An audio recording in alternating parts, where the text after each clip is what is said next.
Olá, meus caros alunos do terceiro ano, terceirão, a elite intelectual do Instituto Federal Fluminense. A vocês é que eu me refiro.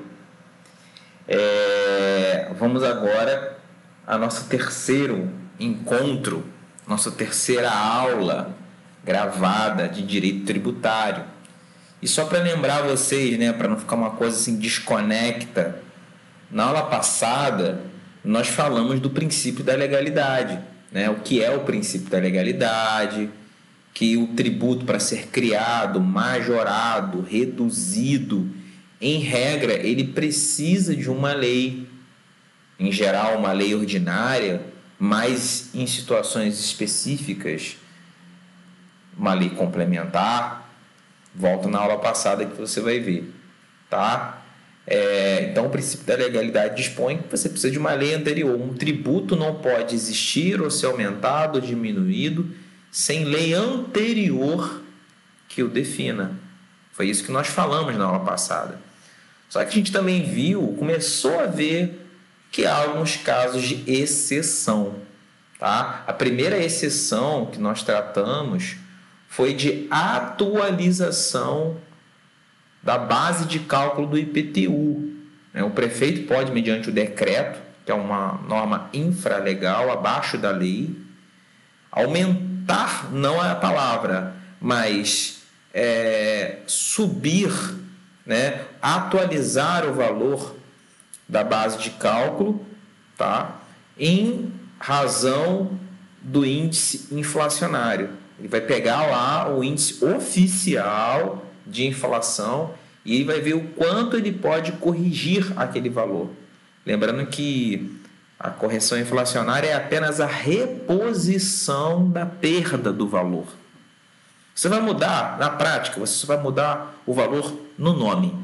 De 10 você vai aumentar para 12. O que você mudou ali? O nome.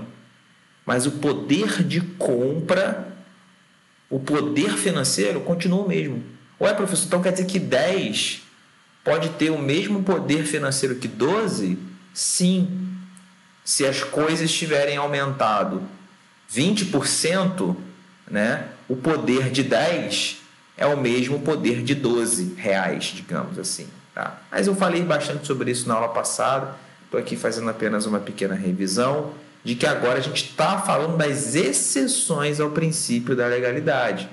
Ou seja, situações em que você pode mudar o tributo sem necessitar de lei. Vou repetir. Situações em que eu posso modificar o tributo sem que eu precise de uma lei para isso.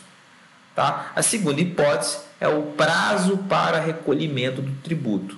Uma vez que o tributo foi instituído, né? Uma vez que ele já foi gerado, até quando você tem para pagar esse tributo?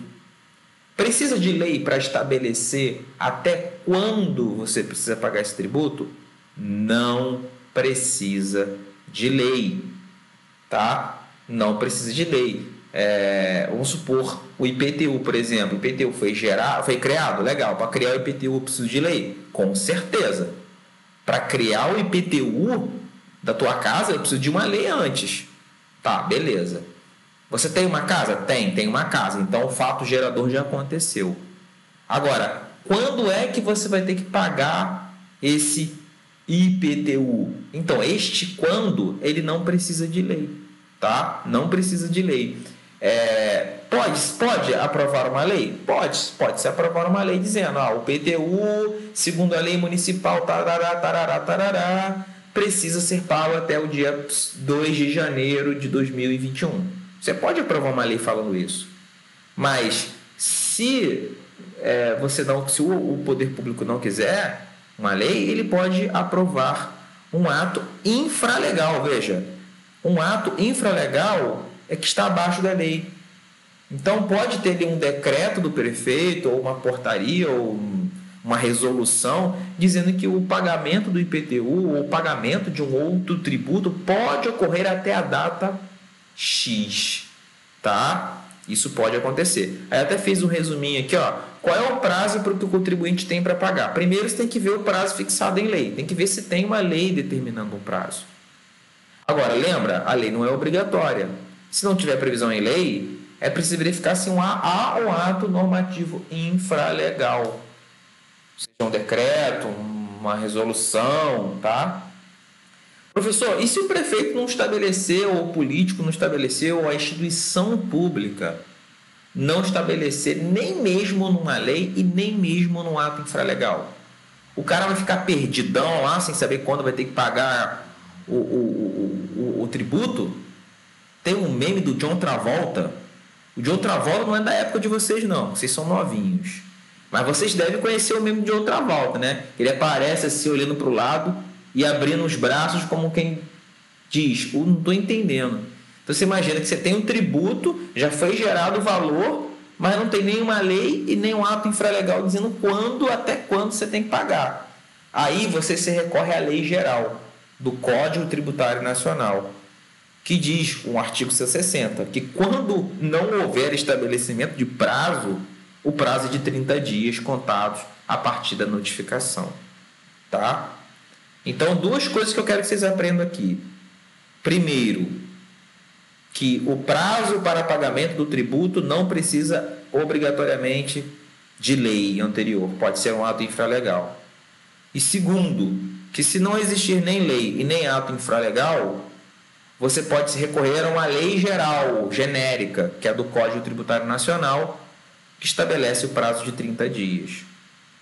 O aluno mais atento à minha aula passada, ele pode estar com dúvida, porque um dos elementos do princípio da legalidade no seu aspecto material é o fator temporal. Se você olhar lá aqueles fatores, pessoa, né, motivo, enfim, temporal é um dos fatores. E aí o aluno pode se perguntar, como que o fator temporal é um aspecto essencial do princípio da legalidade, ou seja, precisa de lei, e agora o professor está falando que o prazo para pagamento de tributo não precisa ser matéria reservada em lei. É porque aquele tem fator temporal, na verdade, ele está se referindo a outra coisa. Aquele fator temporal, pessoal, ele está se referindo a quando vai ocorrer o fato gerador do tributo. Quando que vai ocorrer o fato gerador do IPTU? Quando eu comprar um imóvel, seja casa, seja terreno, seja o que for. Quando vai qual vai ser o fato gerador do IPVA? Quando eu comprar um carro. Qual vai ser o fato gerador de um imposto de importação? Quando eu importar um produto. Ou seja, esse momento em que vai gerar o fato do tributo, que vai gerar o fato que dá origem ao tributo, é esse tempo que precisa ser reservado em lei. É quando eu digo quando que o tributo ele vai ser criado, quando que o tributo ele vai nascer. Agora, se eu falar quando que esse tributo terá que ser pago, aí este é um outro fator temporal e este não precisa de lei, tá? O que precisa de lei é quando o tributo vai nascer e não quando o tributo terá que ser pago, ok? Bom, é isso é muito importante, já expliquei. Deixa eu ver aqui se tem alguma informação para complementar. Tudo já expliquei para vocês. O prazo não é considerado um aspecto elemento essencial na hipótese de incidência de um tributo. Inclusive, a súmula 669 do STF diz que também a norma que altera o prazo de recolhimento de obrigação tributária não se sujeita ao princípio da anterioridade. Vou falar mais do princípio de anterioridade nas próximas aulas, né? A terceira hipótese em que não se aplica o princípio da legalidade é no caso de obrigações acessórias. O que são obrigações acessórias? É porque é o seguinte: a primeira coisa que vem na nossa cabeça quando fala de tributo é pagar, é gastar grana, é perder uma grana. E se eu te falar que além disso, você tem outras obrigações tributárias que não necessariamente constitui-se em pagamento. Pois é, são chamadas obrigações acessórias. Tá? Por exemplo, emissão de nota fiscal. Você não precisa de uma lei para dizer como que você vai emitir uma nota fiscal. Você pode fazer um decreto falando sobre isso. Emissão de guias de recolhimento de tributos, folha de pagamento. Para essas obrigações, são obrigações acessórias. Por que são obrigações acessórias? Porque elas não constituem pagamento. Quando você está emitindo uma nota fiscal, você não está pagando nada. Compreende? Você está emitindo um documento declaratório. Olha, eu vendi um produto aqui, o produto custou X e o valor do tributo custou Y. Pronto, isso é uma nota fiscal. Ao emitir essa nota fiscal, você está pagando alguma coisa? Não, não está. Mas é uma obrigação tributária? É uma obrigação tributária, só que acessória. Considerando que é uma obrigação acessória, precisa de lei? Uma parte considerável da doutrina diz que não precisa de lei para obrigação acessória. A exemplo de emissão de nota fiscal, guia de recolhimento de tributo, entre outros. Ok? Mas é controvertido na doutrina. Né? Enfim. Outras exceções ao princípio da legalidade. A gente falou, na verdade, situações em que não se aplica o princípio da legalidade, aquelas situações anteriores. E se você parar para pensar, nenhuma delas constitui aumento real do tributo ou criação real de tributo. Não, não são. Né? Agora, nessas exceções aqui que eu vou falar agora, da Emenda Constitucional 33, você pode, inclusive, aumentar literalmente um tributo, aumentar a alíquota dele, por exemplo, através de um decreto, através de uma portaria. Você pode fazer. Vamos ver quais são as exceções ao princípio da legalidade? Vamos ver, vamos lá. Vou pular isso aqui porque eu vou falar mais disso na próxima. Primeiro, CID combustível. CID é uma sigla, tá, pessoal? Que significa Contribuição de Intervenção no Domínio Econômico relativa às atividades de importação ou comercialização de petróleo e seus derivados, gás natural, álcool, enfim, basicamente é um tributo que ele é responsável pelo valor do combustível, tá? Eu não vou dizer que ele é responsável pelo valor do combustível, ele impacta no valor do combustível. Então você tem lá o valor do combustível, uma parte é o lucro, certo? Do posto de gasolina, e outra parte são os tributos. E um desses tributos é o CID combustível. Então, quanto que é a alíquota do CID combustível? Eu não sei te dizer agora especificamente, mas vamos supor que a alíquota do CID combustível seja de 4%. Alíquota, 4%. Base de cálculo, valor do combustível. Alíquota, 4%. Tá? Eu falo muito sobre essa questão da base de cálculo versus alíquota, porque é uma coisa que normalmente o aluno demora um pouco para pegar. Então, assim, você pode se recorrer, inclusive, a leituras na internet sobre base de cálculo versus alíquota, ou voltar nas minhas aulas anteriores. Mas lembrando, base de cálculo é a base onde vai incidir a alíquota. Então, no caso do CID combustível, a base de cálculo é o próprio valor do combustível. O valor do combustível é R$30, vamos supor. Essa é a base de cálculo. Agora, e a alíquota? A alíquota vai ser o percentual que vai incidir sobre esses R$30, que vai incidir sobre essa base de cálculo. E aí pode ser 2%, 3%, 4%. A questão é saber, eu posso aumentar essa alíquota sem precisar de lei anterior? Posso. Eu me lembro que quando Michel Temer aumentou absurdamente, né, os tributos relativos ao combustível, houve um questionamento na justiça, porque ele fez isso através de uma norma jurídica que não era uma lei.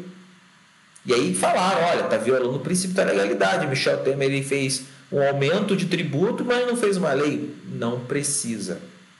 Tá? Não precisa. O artigo 177, parágrafo 4º da Constituição, especialmente no seu inciso 1, diz que a alíquota da contribuição poderá ser reduzida Ou seja, você também pode reduzir sem lei e restabelecida por ato do Poder Executivo. Leia-se, ato do Poder Executivo, alguma norma que não é uma lei. Pode ser um decreto, pode ser uma resolução, portaria, entendeu? Isso que significa, abre aspas, ato do Poder Executivo. Agora, aqui pode acontecer a redução ou restabelecimento. Restabelecimento é o quê? O governo anterior reduziu a alíquota de 10% para 5%. Posso restabelecer para 10% sem que eu precise de uma lei para isso? Posso, tá? Porque a Constituição assim permite. Então, você tem que entender que um caso prático de aumento no valor do combustível através de uma norma jurídica que não é uma lei, ela não fere a Constituição. Você pode aumentar esse tributo, ou um caso aqui, restabelecer o valor dele, né, sem uma lei. E aí seu pai, sua mãe, você vai pagar um combustível mais caro apenas por um decreto, por uma canetada do presidente. É isso que acontece na prática. O presidente vai lá dar uma canetada, certo? E do dia para a noite ele aumenta o valor do combustível porque ele aumenta o valor do tributo. Compreende como isso aqui não é só blá blá blá, teoria, decoreba para passar? Isso aqui é a vida real. Outros exemplos em que não se aplica o princípio, não se aplica não, são exceções ao princípio da legalidade, ou seja, não precisa de lei para aumentar a alíquota de II, imposto de importação, IE, imposto de exportação, IPI, imposto sobre produtos industrializados, e IOF, imposto sobre operações financeiras. Muito comum quando a gente paga coisa do exterior, né? Paga um serviço do exterior. Nesses 4 impostos, além do CID de combustível, o governo pode aumentar ou diminuir as alíquotas sem precisar de lei, tá? E quando a gente fala aqui de aumentar a alíquota, de novo, você pode restabelecer o valor que até então já existia, certo? Você pode restabelecer o valor que até então já existia. Então, não esqueçam, imposto de importação, imposto de exportação, imposto de produtos industrializados, IOF e CID de combustível, quando é para redução ou restabelecimento, que acaba sendo um aumento, você não precisa de lei, tá? Então é uma exceção ao princípio da legalidade. O ICMS monofásico incidente sobre o combustível. De novo, a gente está falando de combustível. Veja que o combustível, meu amigo, é onde os políticos gostam de mexer bem. Então, para eles poderem mexer com facilidade, cobrar com facilidade, eles precisam de uma regra autorizando eles fazerem isso através de um decreto, de uma portaria. E o que é um convênio? Convênio é um acordo que vários estados, entes da federação podem fazer. Tá? Você pode, por um convênio, ou seja, por um acordo escrito, aumentar o ICMS sobre o combustível. Lembra que eu falei que incide vários tributos sobre o combustível? Então, tanto o tributo anterior, o CID de combustível, como o ICMS monofásico sobre o combustível, podem ser aumentados mediante ato infralegal, abaixo da lei. Tá? Nesse caso aqui do ICMS monofásico, por convênio. Inclusive, resolução do Senado, que também está abaixo da lei, pode aumentar até mesmo as alíquotas do ICMS, que é o Imposto sobre Circulação de Mercadorias e Serviços. Qualquer produto que é vendido aqui ou que é vendido daqui do Rio para outros estados paga ICMS. Tirou o produto da fábrica, meu amigo, foi para a loja, já está pagando ICMS. Entendeu? Só o fato do produto se movimentar no território nacional, você já paga por ele. O ônibus que você pega, você também paga, se não me engano, o ônibus eu acho é ISS, porque tem o ISS e tem o ICMS. Mas basicamente o ICMS não é só para produtos não, que circulam não, para serviços também. Tá? Então, você está prestando um serviço aí vamos supor, o cara é motorista de van de excursão. É regulamentado? É regulamentado, vai pagar ICMS, Imposto sobre Circulação de Mercadorias e serviço de transporte, tá? Enfim, nesse caso aí, se tratando de uma operação interestadual ou de exportação, principalmente, você, com uma resolução do Senado, pode aumentar a alíquota do ICMS. Não precisa de lei, tá? Desde que sejam interestadual. Interestadual, vocês sabem, né? Entre estados. Tá? Não basta ser uma operação dentro do município, por exemplo.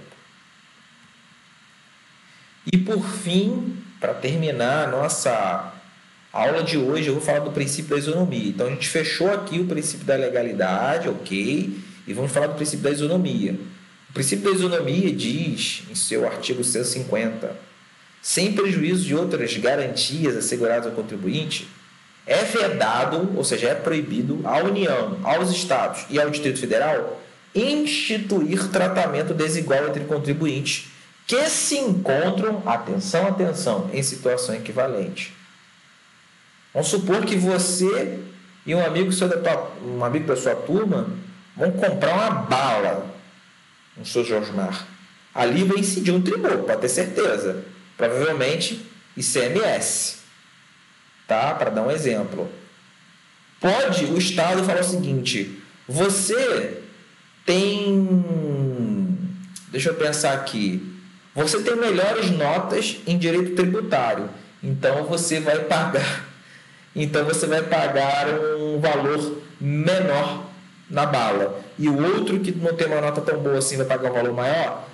Essa distinção, vocês estão em situação equivalente? Até que não estão não, mas essa distinção ela é razoável, ela é proporcional? Ela não é, né? O que é situação equivalente?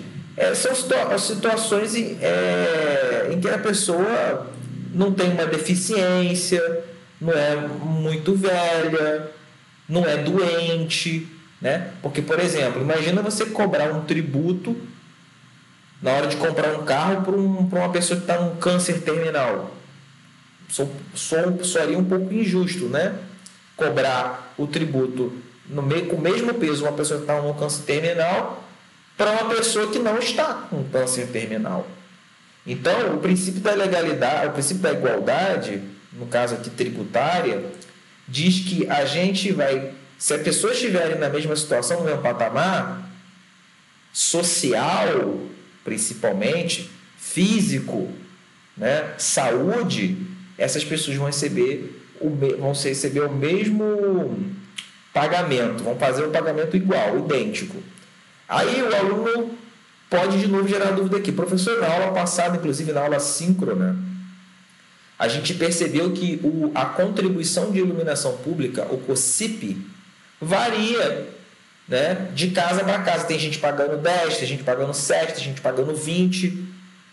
Aqui não está dizendo que não pode ter tratamento desigual na aplicação de tributo?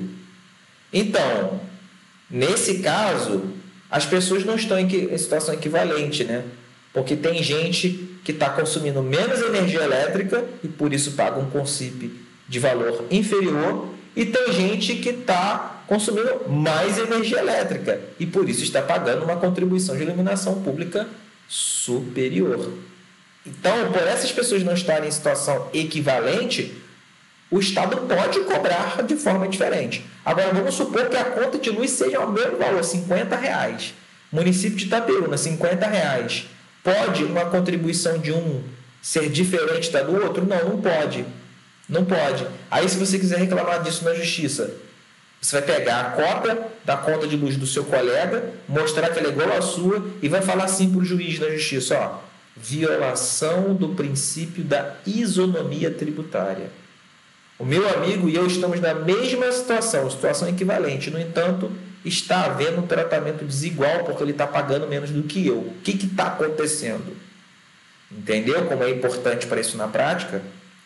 Então, assim, é proibida a distinção em razão de ocupação profissional, por exemplo. Porque fulano está numa profissão A, vai pagar menos tributo? O cara é médico, porque o cara é médico vai pagar tributo menor. Não existe isso. É o que diz a lei, né? A Constituição. Independentemente de denominação jurídica dos rendimentos, títulos ou direitos, né? Esse princípio, de acordo com Ricardo Lobo Torres, ele representa a proibição de privilégios odiosos. Que imagina, o político poderia lá estabelecer que parentes dele, né, amigos dele, aliados dele, pagassem menos tributos. Isso seria um privilégio odioso e uma discriminação, um preconceito fiscal. Vocês já ouviram muito falar em preconceito racial, mas eu duvido que vocês já ouviram falar em preconceito fiscal. Duvido. Vocês estão ouvindo agora. Se você trata as pessoas de forma desigual, né, elas estão em situação equivalente, você está praticando uma discriminação fiscal. Olha aí que beleza que você aprendeu agora. Em matéria tributária, né, quando é que você utiliza o maior critério para você cobrar tributos diferentes? Capacidade econômica.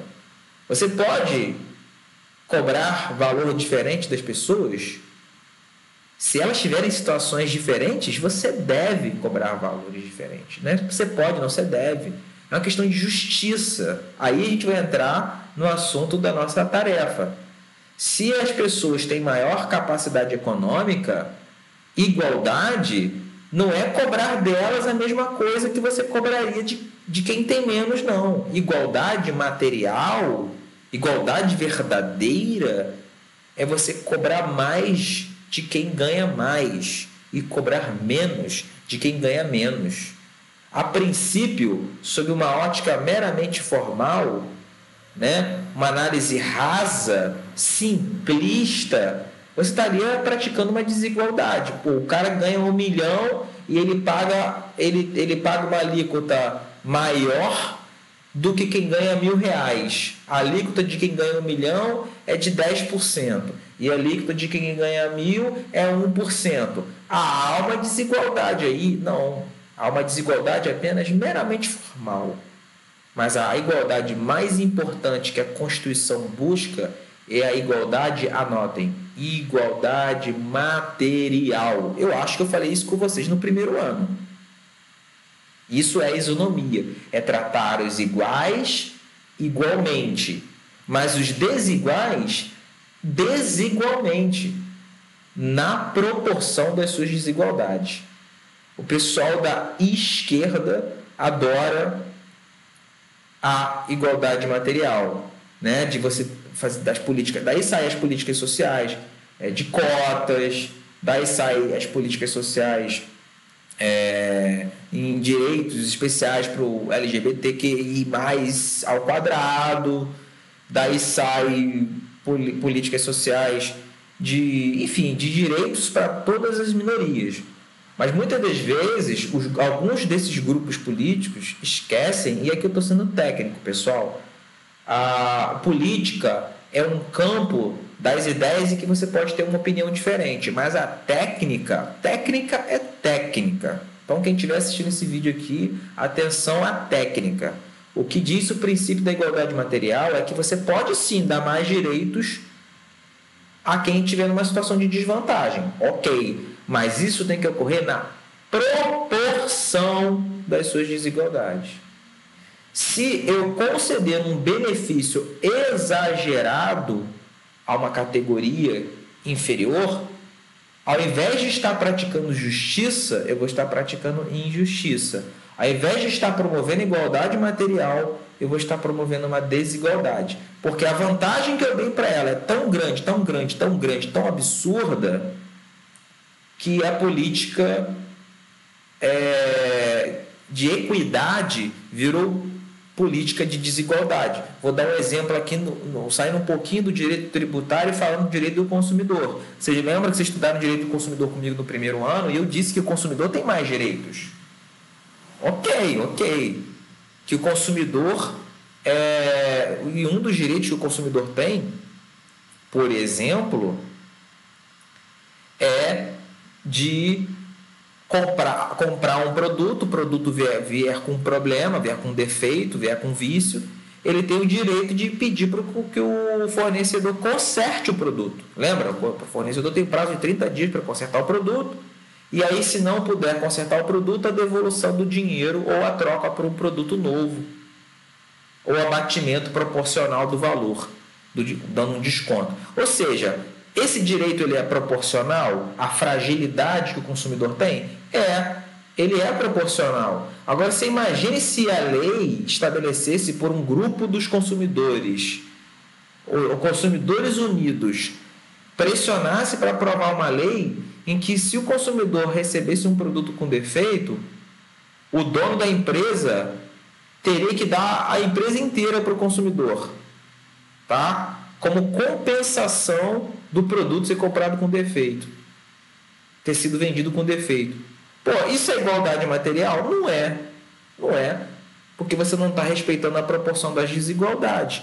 Então, isso se aplica a todas as vezes que falarem de políticas sociais, de igualdade. Toda vez que falar de igualdade e de isonomia, a gente tem que, sim, restabelecer a desvantagem, tirar a desvantagem de um determinado grupo em situação de vulnerabilidade, mas a gente tem que cuidar para que esta política não seja desproporcional. O mesmo acontece aqui na questão tributária.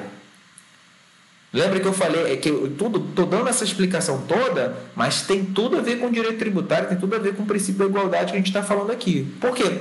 Como assim, professor? Ainda não consegui fazer o link. Você vai fazer agora. Está sendo discutido nesse exato momento que eu estou gravando essa aula o imposto de grandes fortunas na Argentina. Tá? E lá eles querem justamente estabelecer o quê? Uma igualdade tributária. Porque, como é que pode o cara ter uma grande fortuna e isso não ser tributado? Como é que pode? Agora, imaginemos que os caras criem, sei lá, uma alíquota de 50% sobre as grandes fortunas. O cara tem lá $1 bilhão na Argentina, ele vai ter que dar de tributo $500 milhões, que corresponde a 50%. Pera lá, isso é política de isonomia tributária? Não, porque você fez uma coisa tão desproporcional que você acabou promovendo uma desigualdade. Mas, assim, eu quero que vocês anotem aí na mente, no caderno, que quando for para discriminar... eu posso fazer uma discriminação fiscal, aquele termo que eu falei no slide passado? Pode! Um dos critérios mais importantes para você fazer essa discriminação é a capacidade econômica. Quanto mais eu tenho para poder pagar, mais eu posso... quanto mais dinheiro eu tenho, quanto mais dinheiro eu recebo, mais capacidade eu teria para pagar tributos. Ok? E essa capacidade contributiva é o fator primordial para você distinguir, separar, diferenciar a cobrança de tributo entre pessoas de uma forma constitucional, de uma forma lícita. Professor, dá um exemplo de um tributo na prática em que as pessoas pagam valores diferentes, além da contribuição de iluminação pública, o imposto de renda. Vocês sabiam que o imposto de renda, talvez eu possa até pedir isso, né? Adicionar na atividade, porque é uma coisinha fácil e rápida de ver. Para o aluno trazer a tabela de alíquota de imposto de renda, apenas para vocês terem uma visualização do que é a cobrança de tributo de acordo com a capacidade contributiva. Então, no Brasil, você tem alíquota que varia de 15%, para quem ganha, sei lá, R$2, R$3 mil, agora não lembro de cabeça, até uma alíquota de 27,5% para quem ganha acima de um determinado teto. Ou seja, você cobra imposto de renda em percentuais diferentes. Tá? Cobra em percentuais diferentes de acordo com a capacidade contributiva. Tá bom, pessoal?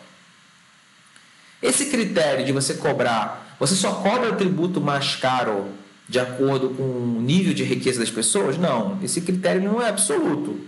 Existem outros critérios que podem justificar uma cobrança maior ou menor de tributo.